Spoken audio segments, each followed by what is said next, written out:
Hi, today we are going to make a spirit braid for our homecoming mum or garter. If you are making a garter, I will list the amount of ribbon that you need below in the description. For making a mum, you are going to go pull 2 colors of number 3 ribbon, which is the skinny ribbon. It's less than the width of my thumb, so it's small. So you need 2 colors, and they are going to be about 5 feet to 6 feet long, depending on how tall you are. So you're going to take it and you're going to pull, and I'm going to pull a full wingspan of ribbon. We are estimating our length, and then you cut. So I will have 1 wingspan of ribbon, and here is my other. Now, don't short yourself and do chicken wings. These are chicken wings where you don't fully extend, because your braid will be very short. So make sure you fully extend your arms to be able to get the right amount of ribbon.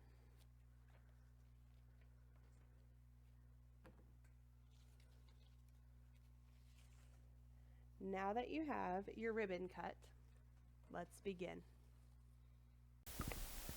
We are going to make a spirit braid first.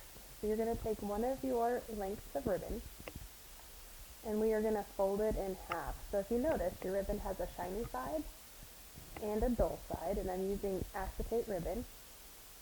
So I'm going to put the 2 dull sides together.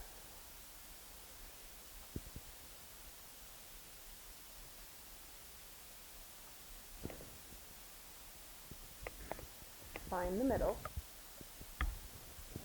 And then I am going to crease it.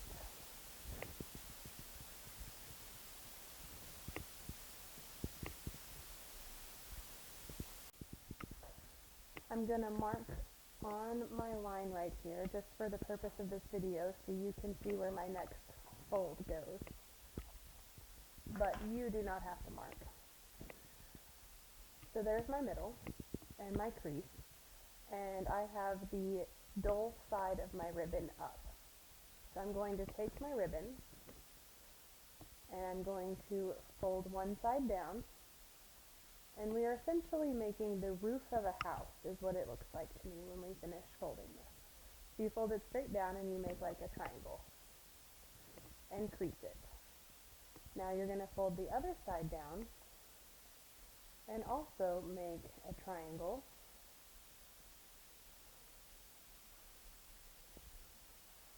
And it should look like a tall tower with an arrow. Or I tell my students, an apartment building. So flip it over, and you should have a little pocket.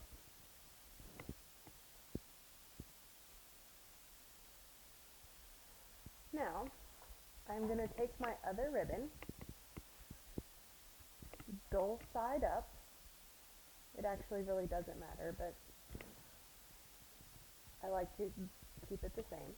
So dull side up, and it's going to slide at a 45-degree angle right into that pocket until my ribbon comes to the end and stops. Then I'm going to take a stapler,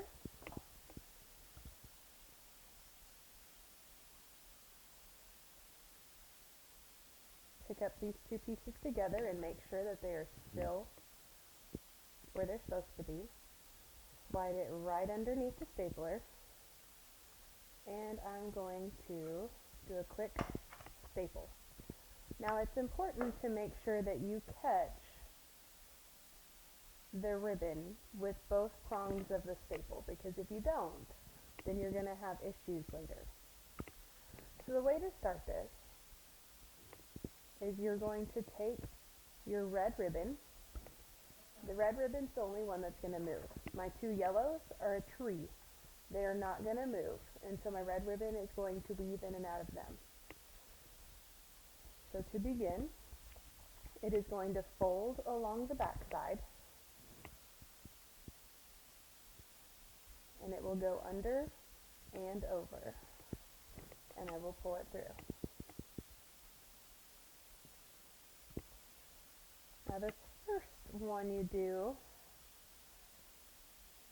You have to work on getting your angle right because you want to make sure that you're not going to have a gap right here later. But if this first one does, it's okay because you want to make it's not going to show. You can cover that very easily. So I'm going to go under and over again.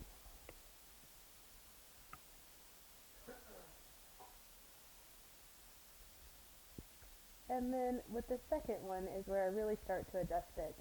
And right there you can see how I do not have space where those two red meet. This is space. We do not want space. So you want them to be really tight and up next to each other. And that's all you do. You just keep doing that motion. So I'm going to go under and over.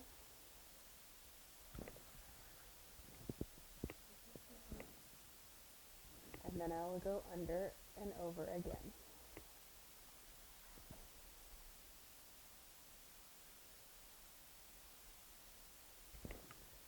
And then keep going until you run out of the ribbon that you're weaving. So I'm going to run out of my red and then I will stop.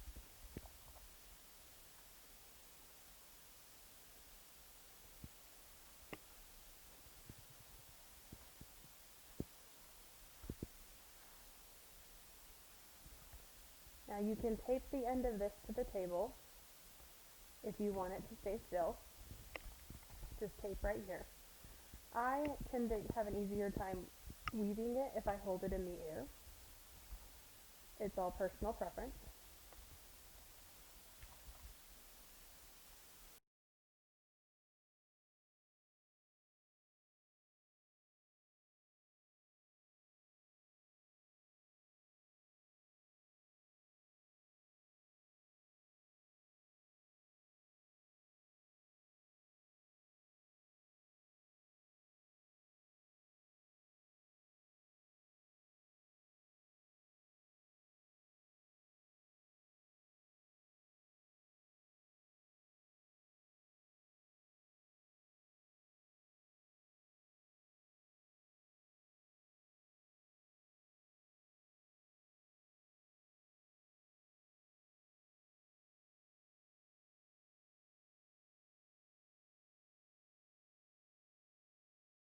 Alright, when you run out of your ribbon that you're weaving,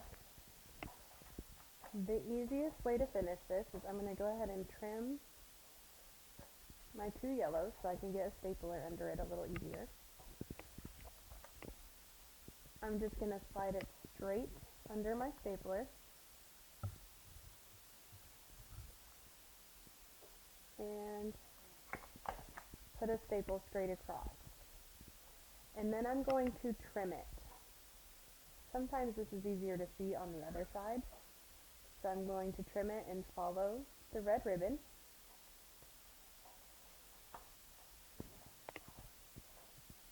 And then I'm going to cut back up from this point to the top of the red ribbon.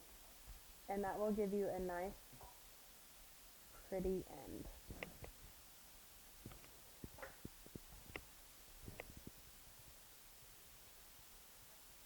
And then there you have your spirit braid.